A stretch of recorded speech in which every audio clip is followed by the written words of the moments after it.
So good day everyone. Now we will going to have a panel discussion about economic institution.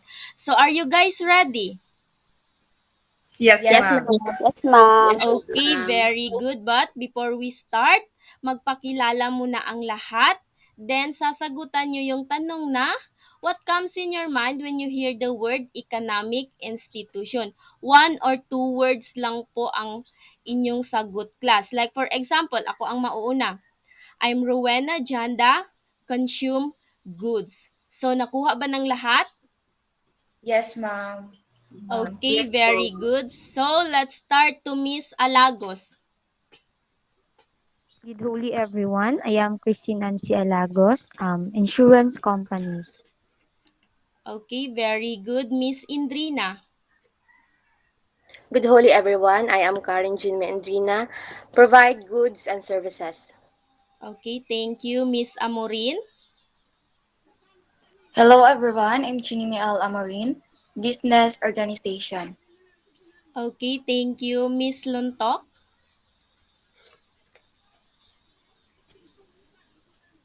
Naka-off po yung mic nyo, ma'am. Good holy everyone. I'm Roan Lantok, banking system. Okay, thank you. Miss Malatabon. Good holy everyone. My name is Jean Pilar Maratabon, Education System. Okay, very good. Miss Sabod.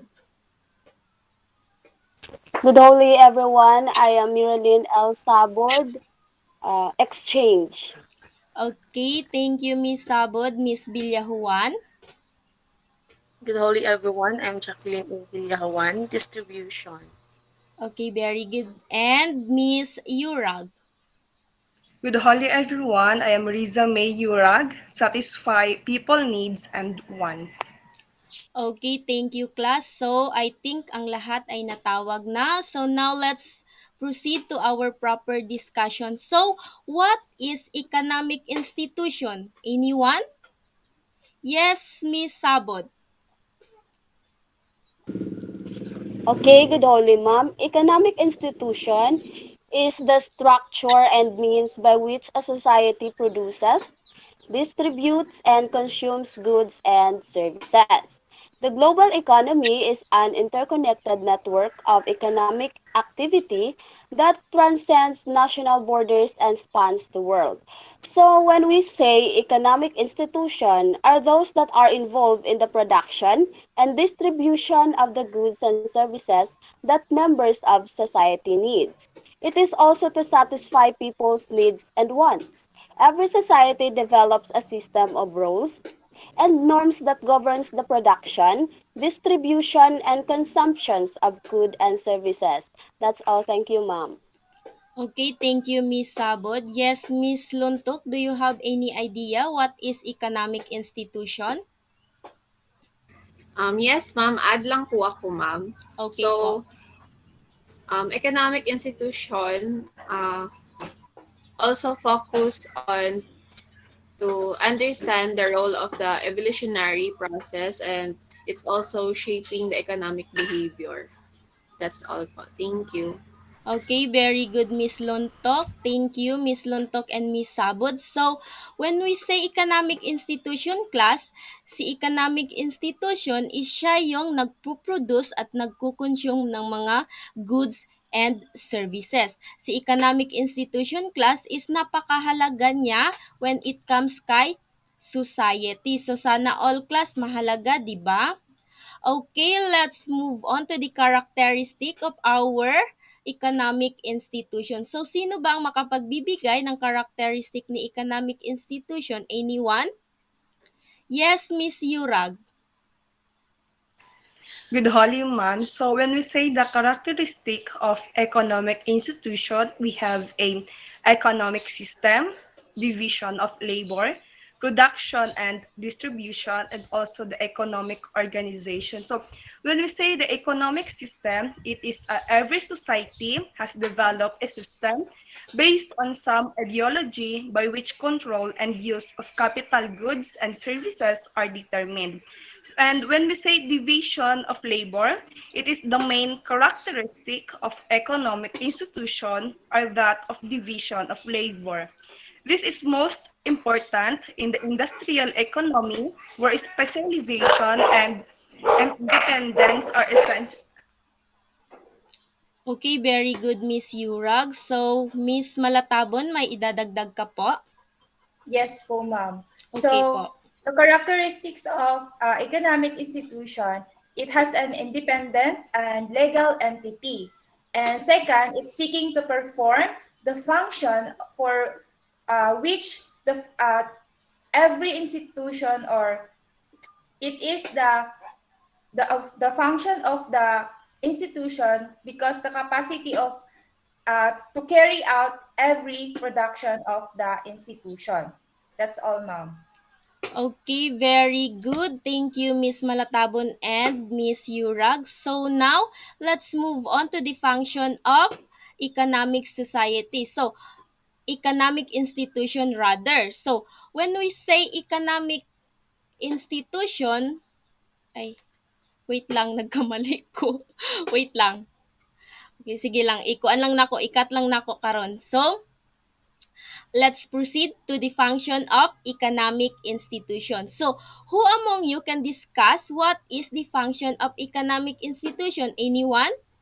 Yes, Miss Alagos. Okay, the function of an economic institution in society is to enhance development and financial security through the provision of financial services. An economic institution may provide business inventory, financing, and indirect consumer loans. It may educate society about how to make sound financial decisions. Other economic institutions, such as insurance companies, provide cover for various risk factors in addition to providing investment opportunities and loans.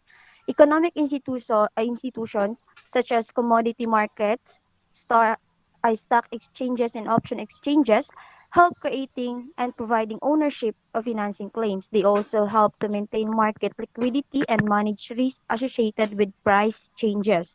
They also provide investment opportunities and fund many projects that are beneficial to the society. Other economic institutions, such as investment bank, play vital roles in the society, including providing fundraising advice, brokerage services, and selling and underwriting securities.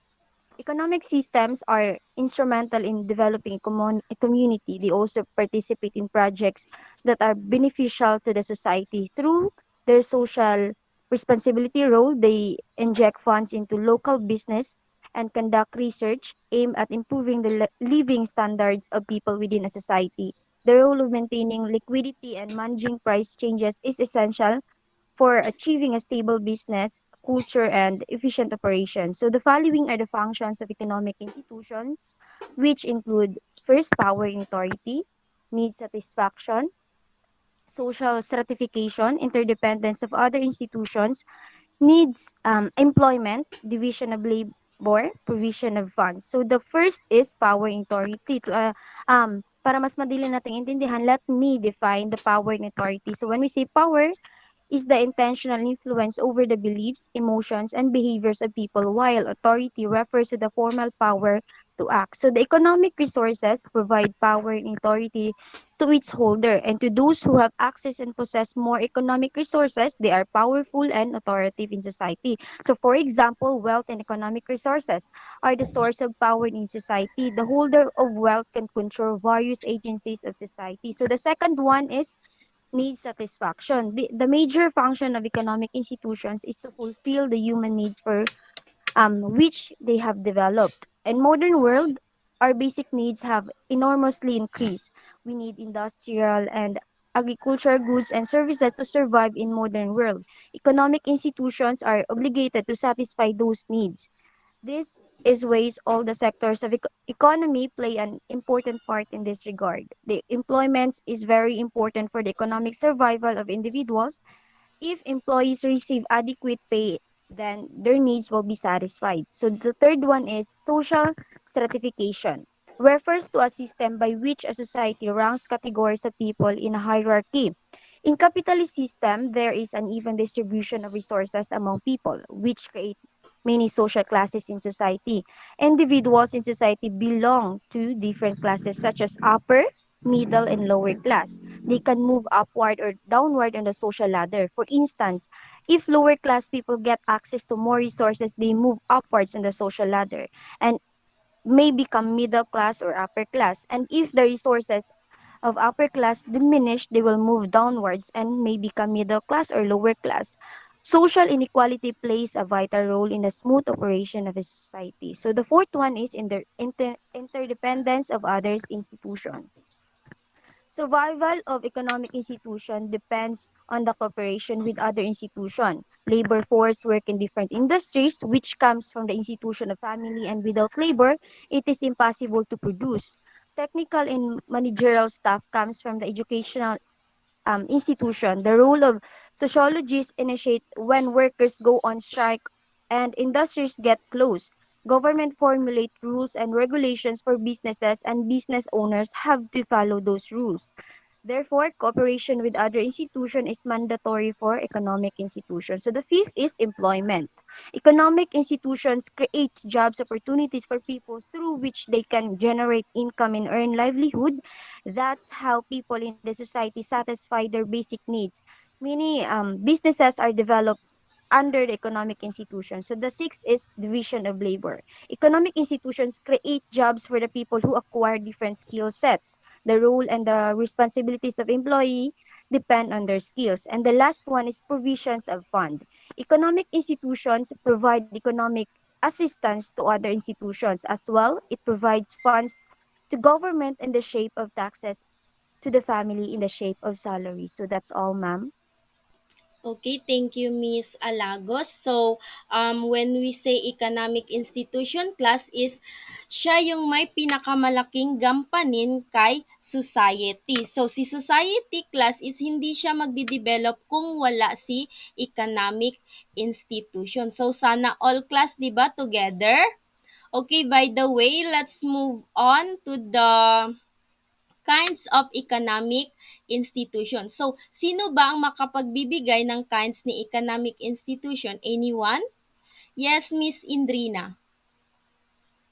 Okay, so economic institution is divided into four different systems. First is traditional economy. So in traditional economy, the individuals doesn't have a lot of freedom. They just rely to the traditions, cultures, and way of living of the elders. They just do what has been done before. If you are born into the family of farmers, well, you will become a farmer. So in traditional economy, there's no room for innovation and change. And it was um, practiced in rural areas as well as in urban and tribal life. So next is command economy. So in command economy, the government is in charge of everything in which you are being told to what to do. But there's a lot of public services also that free for everyone, like free education, free housing, free healthcare, as well as your daily needs. What you are going to do is to work for the government, so the government will provide your needs.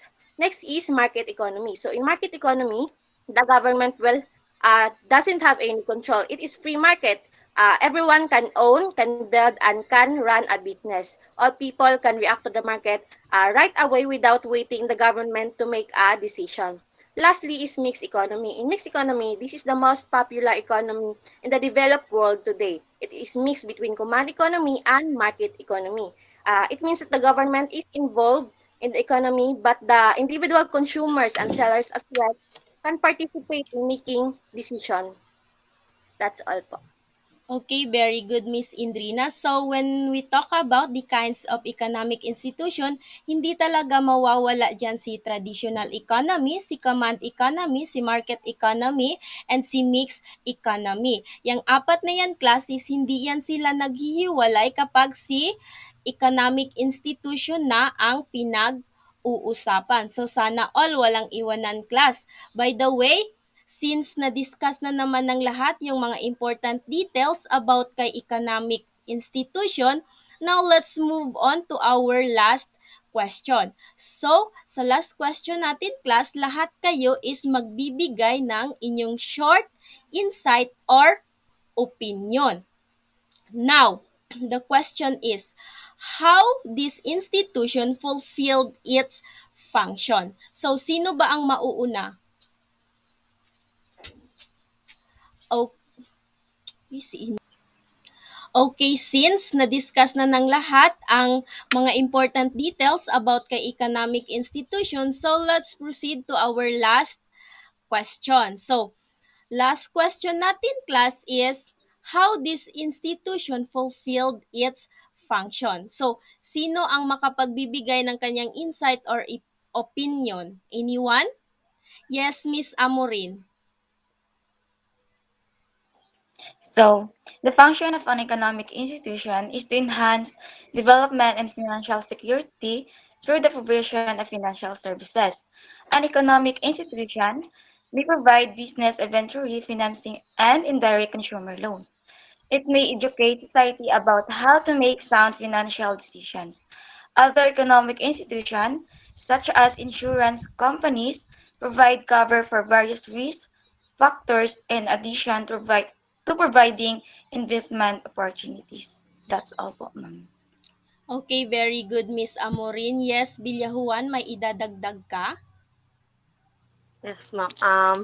Through economic institution, we can fulfill our economic basic needs. For example, by we can get food and clothes for our family by paying its cost. And among other things, economic institutions have decisive influence on the investment in physical and human capital, technology, and industrial production. Yan lang po, ma'am. Okay, very good, Miss Bilyahuan. So, as we can see naman, class, nung dumating ang pandemya, kay dami talagang mga institution ang nasara at nalugi. Then, madami ding mga tao ang nawala ng trabaho dahil yung mga pinagtatrabahuan nila is nasara na din. So, thankful pa rin tayo dahil tayong mga Pilipino is madiskarte tayo. So, sa kabila ng pandemya, meron at meron pa ring mga paraan para makabangon muli. So, thank you everyone. Thank you class for your participating. I think that's all for today. See you tomorrow. Goodbye class. Thank you. Thank you, Bye, Bye, ma'am. ma'am. ma'am. Thank you. Ay, sumana jud oy. Thank you, Lord. Bye,